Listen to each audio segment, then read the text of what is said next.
part 1. The first quote we're going to look at today is actually the opening of the book. So this book is what's known as an epistolary novel, and that means it's written in a series of letters from Charlie, the protagonist and main character, to an unknown audience or reader of the letters. And throughout the first section, which is also chronologically set with fall or the beginning of the school year, we find out a lot about Charlie and his identity, the different sort of American subcultures that he's a part of in the 1990s, the music, the people, the sports, what they're watching on television, all of the things and the media that influence Charlie and his identity and the people around him. The first letter begins, "Dear friend, I'm writing to you because she said you listen and understand, and didn't try to sleep with that person at that party, even though you could have. Please don't try to figure out who she is, because then you might figure out who I am, and I really don't want you to do that. I will call people by different names or generic names because I don't want you to find me. I didn't enclose a return address for the same reason. I mean nothing bad by this. Honest. I just need to know that someone out there is listening and understands and doesn't try to sleep with people even if they could. I need to know that these people exist." Right from the very beginning, we find out a lot about our narrator, about Charlie. So he says he's writing because he needs someone to listen and to understand him, which essentially tells us that he feels misunderstood and he feels like people aren't listening to him. So your identity is what makes up you. It's sort of like the definition of yourself. What are the different components and parts that make up our identity? And in this case, Charlie's identity, to some extent, is that he feels anonymous, just like the characters in his letters in his book are going to be. He feels like he's unknown or misunderstood, and he needs someone to understand him and his point of view and his perspective.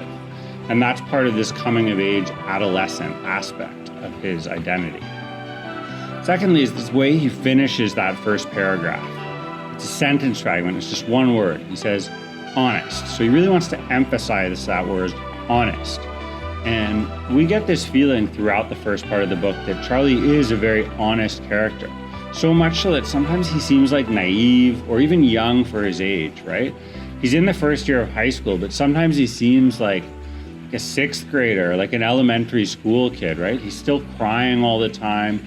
He seems sad, a bit lost at first. Before he falls in with his new group of friends, led by Sam, who he falls in love with, and Patrick, her brother, who he becomes a kind of follower of, Charlie really feels a bit lost. He doesn't have the same identity as his sister, who is kind of a good grades, top of the class. She's in the environmental club. She has a set group of friends, and they all have causes and ideas, right? We find out she's active politically and interested in feminism, these things that shape her and say who she is.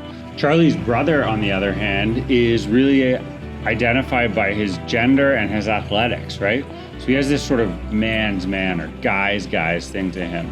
Being a football player, an American football player, is who he is. Having a big muscle car, a Camaro, that sports car, the mechanical aspect, the brawniness, the gruntiness, the testosterone. That's what gives Charlie's brother his identity, his sense of brawn and musculature, right? Big, menacing, just play sports, play American sports and hit ya. It also lends him the sense of being someone, right? In a place and a time during high school and adolescence when people are trying to find their own identity and to form who they are as a person, the brother knows who he is because he's a football star. He's a big deal athlete. Everyone on campus knows him. Everyone in the local town knows who he is. He got a scholarship to go to Penn State. Penn State is the biggest school in Pennsylvania, the most well-known sports and athletics school with a very storied and well-known American football team. And they're from Pittsburgh, the main city in Pennsylvania. So if you're playing on the Penn State football team, the Nittany Lions, you're a big deal. You're a somebody, right? You're a name. People see you on television. Charlie, on the other hand, he's the star athlete's little brother, the baby, the one who cries a lot, the one who even the sister picks on sometimes. He's kind of the runt of the litter, right? And he's looking in this first year of high school to find his identity and to, come out of his shell, to use an idiom. He's like a chrysalis and he needs to become a butterfly. Charlie needs to learn to fly. There's this other kind of hidden or deeper layered foreshadowing thing that happens in this first quote as well. It says, she said you'd listen and understand and didn't try to sleep with that person. And then he repeats this thought later. I just need to know someone out there listens and understands and doesn't try to sleep with people. This tells us as readers, right, as being astute, aware readers, we're being intuitive, reading between the lines, something's happened, something is up. And it has to do with sexuality and people trying to sleep with each other and inappropriate advances or remarks or maybe touching. Something's going on and has happened in Charlie's world that has shaken his sense of this identity and the normal and really of how to interact. In the second quote, we find out a little bit about a character named Susan. And Susan's really a peripheral or secondary character. She's not in the book a lot, even in the first part. But she's related to this character, Michael, who is Charlie's old best friend that's committed suicide. And so this is the first really traumatic event we've seen Charlie bear witness to. And to some extent, his role as the wallflower, so the perks of being a wallflower is someone who sits back and observes and watches and listens without so much diving in or participating in the action. And this is really at the heart of Charlie's identity. Susan was like the first crush of Michael. And so Charlie knew her as, Michael's girl or Michael's friend. That was her identity to him. And he writes in his letter, but over the summer, she had her braces taken off and she got a little taller and prettier and grew breasts. Now, she acts a lot dumber in the hallways, especially when the boys are around. And I think it's sad because Susan doesn't look as happy. To tell you the truth, she doesn't like to admit she's in the advanced English class. And she doesn't like to say hi to me in the hall anymore. When Susan was at the guidance counselor meeting about Michael, she said that Michael once told her that she was the prettiest girl in the whole world, braces and all. Then he asked her to go with him, which was a big deal at any school. They call it going out in high school, and they kissed and talked about movies.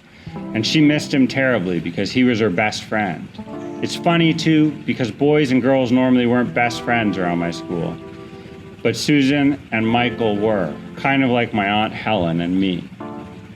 This is a little bit about Charlie's innocence and his naivety, right? What's happening here is that Susan's growing up, whether she wants to or not. She's hit puberty and she's aging and she's becoming a new person. She's becoming a teenager instead of a child. Michael, Charlie's best friend and Susan's former crush, has died and committed suicide, so he's going to be permanently innocent, right? Almost like an allusion here to the little brother in Catcher in the Rye. Michael's a character that has died young and so forever remains innocent, while Charlie has to live on and struggle with becoming mature. He's forced to go through this process the same way Susan is. Susan's reacting to this process by getting a new group of friends, by changing how she acts, maybe by acting ditzy or dumb in the hallways because she's more interested in boys now. To some extent, this is stereotypical, right? This is a very gendered story of how a girl should or does act in high school when she's trying to be more girly. And it's bothering Charlie, but it's probably bothering him a little bit more than it should. And then at the end, he makes this really odd comparison. He says that Michael and Susan, who kissed or liked each other and had a crush, were best friends, quote, kind of like my Aunt Helen and me. And this is odd, right? I mean, you can be close with your relatives or friends or your aunt, but generally you don't associate someone that much older than you, like your mom's sister or your dad's brother, as a best friend, right? The same way you might be close with one of your older cousins, but if they're 10 or 15 years your senior, if they're finished high school and on working and having their own adult life and you're still a kid, you're not really best friends, right? You don't really relate. You don't have the same interests. You're not from the same generation. There's a gap there in understanding and knowledge. So it's odd that Charlie draws this comparison. And again, it points to this idea that maybe he's a bit naive or a bit off, or he's somehow not adapting to the social norms, right?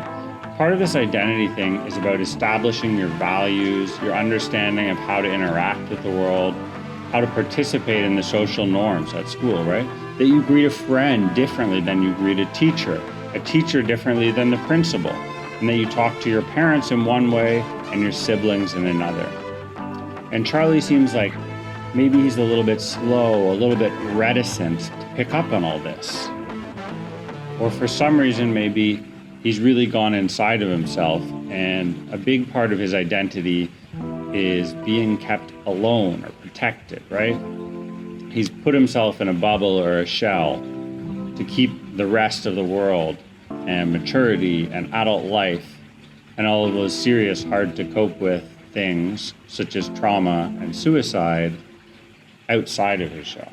In this next quote, we get a little bit more about Charlie as a contrast to his brother, right? So he says, "My brother is a very good fighter."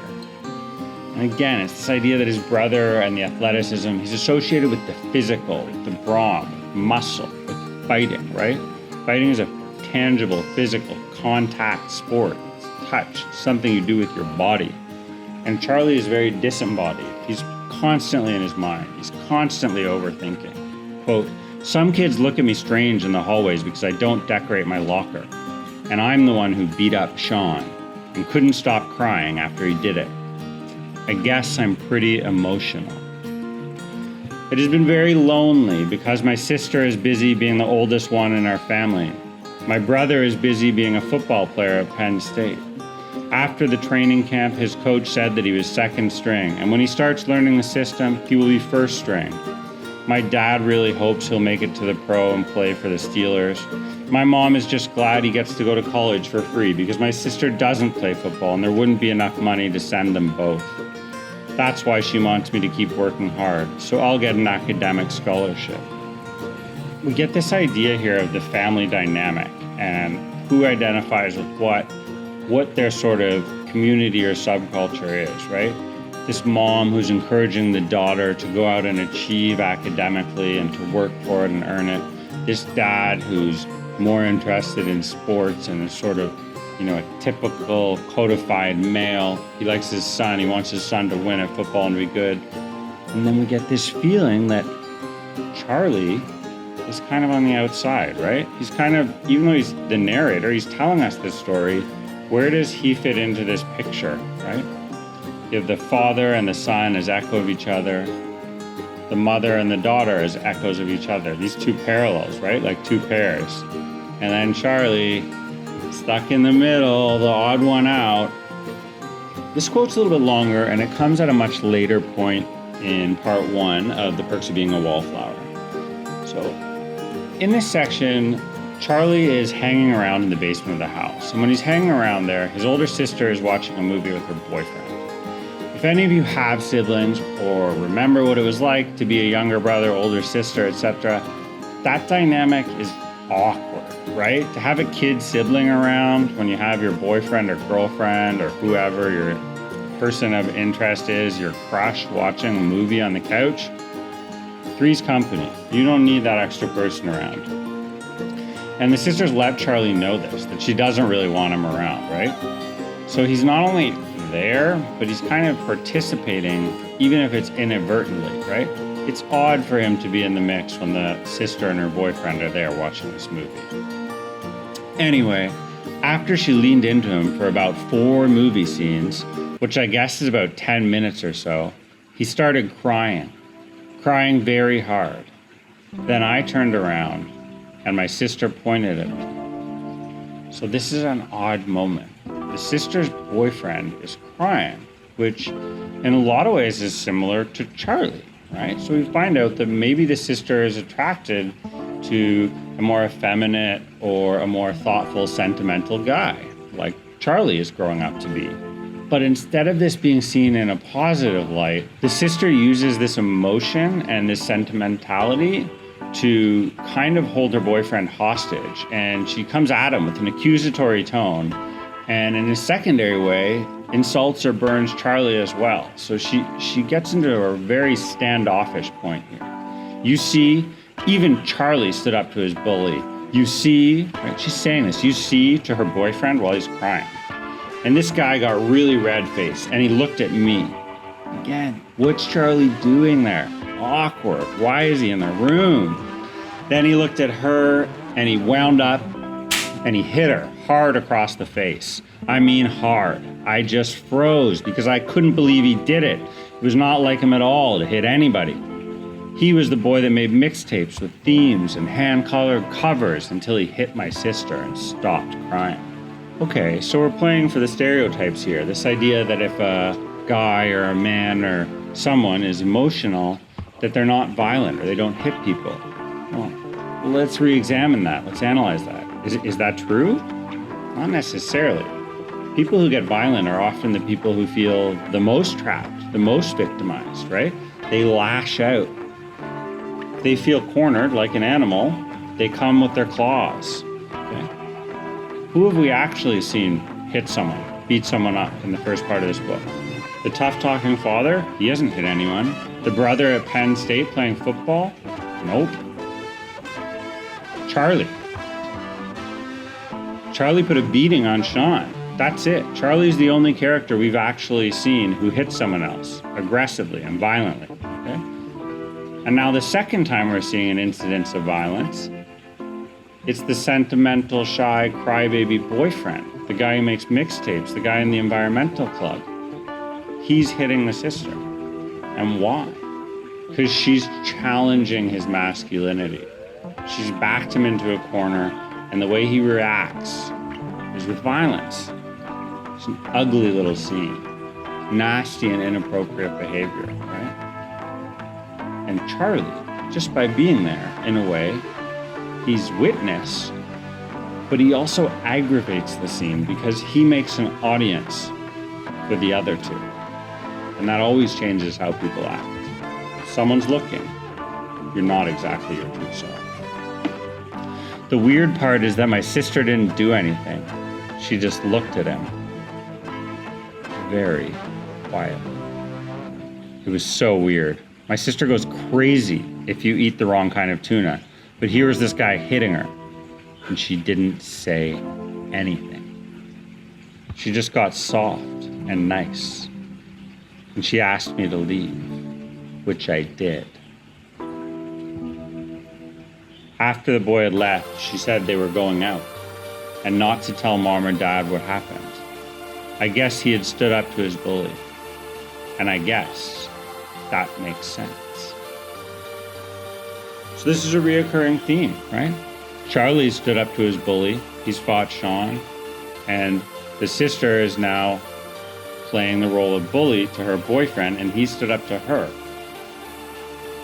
But what does this say about the greater culture, subculture?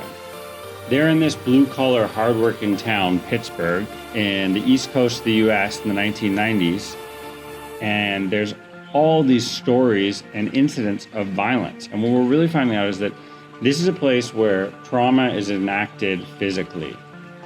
One person experiences trauma, and they go and repeat the trauma, right? This is what's sometimes known as a vicious cycle or the vicious circle. And we're seeing how these young people become a part of this, right? Think about this quote in the context of the sister being hit by her boyfriend. You know, a lot of kids at school hate their parents. Some of them get hit, and some of them get caught in the middle of the wrong lives. Some of them were trophies for their parents to show the neighbors, like ribbons or gold stars, or a football player at Penn State. And some of them just wanted to drink in peace. That's foreshadowing, because we know who finds the bottle and finds drugs and uses them as a crutch. Charlie, right? From trauma to abuse. The last quote we're going to look at is when Charlie has this discussion with his English teacher, Bill, and he's formed a kind of relationship or a filial thing with him, right? Charlie doesn't look up to his dad the way his football-playing brother does. He doesn't look up to his mom the way maybe his sister does. And so the person he connects with is this sort of literary or erudite or well-read teacher. Bill, who asks to be called by his first name. And we're finding out that Bill speaks to Charlie through literature, right? Which means he's probably understood and spotted this idea that Charlie, like a lot of us, is a book nerd and a reader, and he finds solace in that, right? He finds an escape in hearing the voice of a novel speak to him, in finding a true and emotional connection in these characters who maybe are unlike the people that surround him in real life. So he reads books like Catcher in the Rye or The Great Gatsby, and he sees these characters, especially some of the damaged and sadder male characters in those books, and he relates to them in a way that he doesn't relate to these people around him in Pittsburgh. But this tendency to be a book lover, a reader, also correlates and is connected to being a loner, right? And being left out and not participating in life, which is something that Charlie really falls prey to. He easily closes off, resumes his position as the butterfly or moth on the wall, just observing, not talking, not acting. And to some extent, that's him at his worst, right? Because he's locked off. He's no longer a part of society. He's become a true, isolated loner. And Bill's trying to break down this barrier and connect with Charlie through books and writing and words. Quote, Bill smiled and continued asking me questions. Slowly, he got to my problems at home. And I told him about the boy who makes mixtapes hitting my sister because my sister only told me not to tell my mom or dad about it. So I figured I could tell Bill. He got this very serious look on his face after I told him, and he said something to me I don't think I will forget this semester or ever. Quote, Charlie, we accept the love we think we deserve.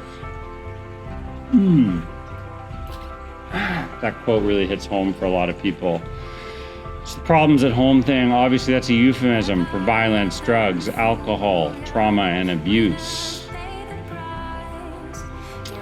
Charlie telling Bill, even though he knew he wasn't supposed to tell his parents, well, it might be him kind of skirting or avoiding the literal truth, even though he knows better. But it could also be another example of him really being kind of naive and not really getting it sometimes, right? He misses a few of these social cues, doesn't understand the social norms, like decorating your locker, right?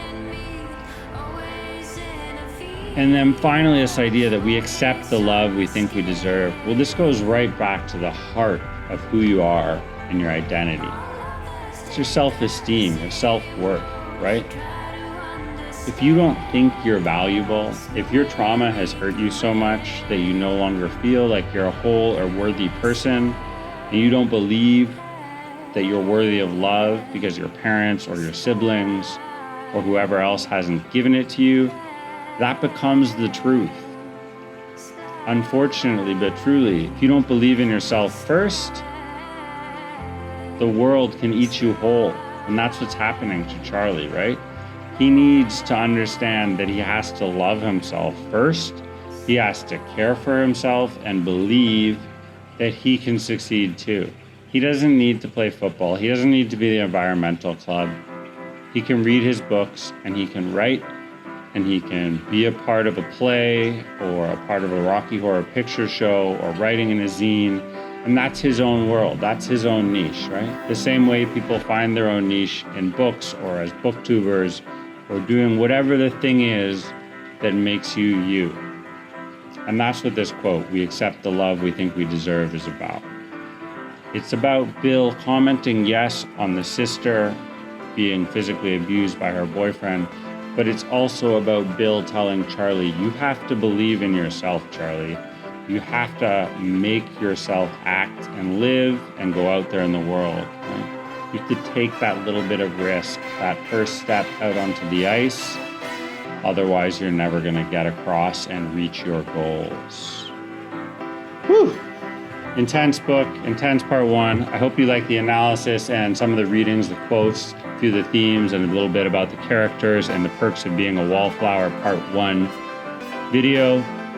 My name is Mr. Jordan. If you enjoyed that and you like more book talk, sub to the channel, comment in the section below. Let me know what else you'd like to see. And also, I'll put a link to the playlist that will have part 2, 3, 4, and then a full summary and review of the book, The Perks of Being a Wallflower by Stephen Chbosky. Take care.